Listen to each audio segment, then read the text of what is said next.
Life is tough in the Sahel, and the land is vulnerable to degradation.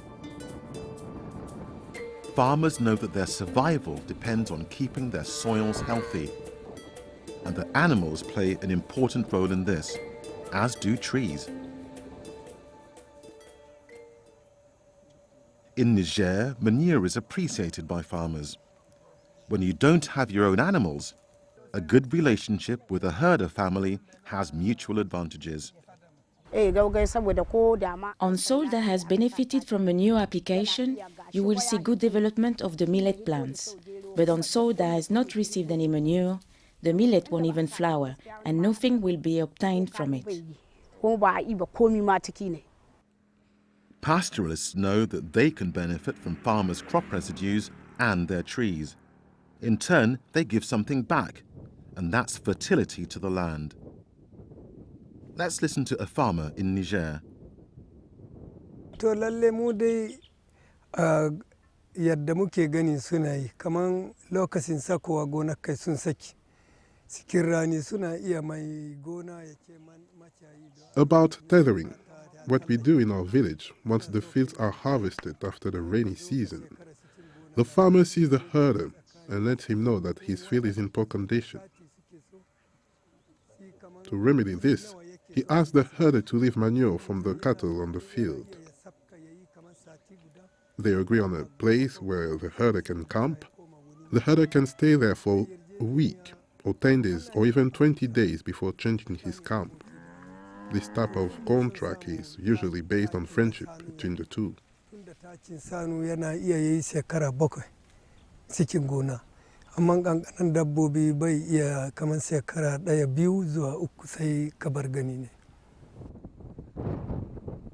Similar arrangements are found in Mali as well, where a community has set up an association to make the best of these reciprocal arrangements between farmers and herders. The Barahogan Association, although new itself, has resurrected and strengthened an ancient tradition.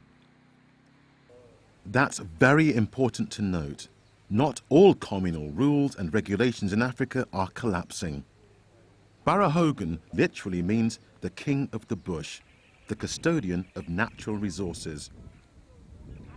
Sarif Gindo, president of the Barahogan of Bankas, tells us how it works. There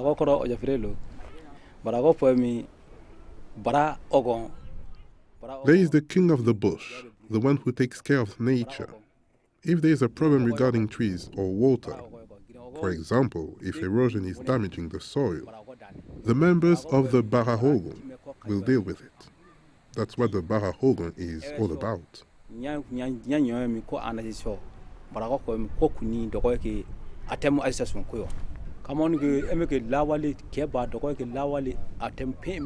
It's a tradition that existed in the old days, but was abandoned. Then in 1999, we brought it back to life again.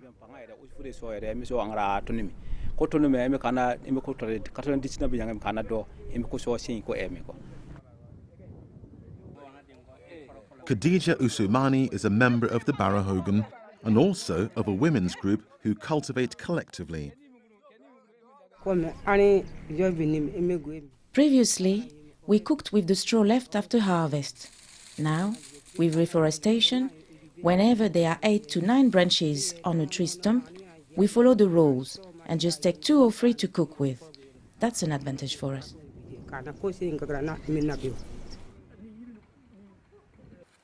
Arrangements about pastoralists' livestock, grazing on harvested fields, are made on a family basis. This means individual meetings between a member of the Barahogan and herders, in this case a pearl woman. Trees are integral to the whole system. The renowned agroforestry tree, Fiderbia albida, provides shade, fixes nitrogen from the air, and is a valued source of fodder too. Livestock eat the pods and deposit the seeds with their manure. This helps farmers manage the natural regeneration of trees in their fields. Other trees are important in different ways. Balanites produces fruits, and these are also valued in Mali for fodder.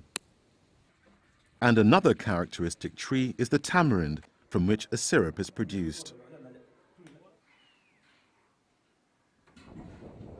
The pearl herders, who've reached an arrangement with the Barrahogan community, make sure that the manure is broken up into small fragments to speed up the revitalization of the land. It's part of the bargain. Crop residues and fodder from trees are processed through rumination and turned into milk for the pastoralists, and into manure that fertilizes the farmer's hungry soil. This symbiotic relationship in land management between croppers and herders existed in history and is enjoying a renaissance in some areas, but it's been poorly understood by outsiders. Will it survive? Well, what's special about the Barrahogan Association is that it involves not just men and women, but the young as well as the old. Amadou Guindo is the voice of the younger generation, and he's a keen farmer himself. We are an association of young people within the Barrahogan who cultivate the land together. We earn money and save it for our future needs. And this is the hope for the future, that those who share resources will continue to work together through associations, formal or informal, to look after the health of the land. Stress from climate change will only serve to make it even more important. This is adaptive, sustainable land management led by cooperating communities themselves, and they deserve to be recognized and supported.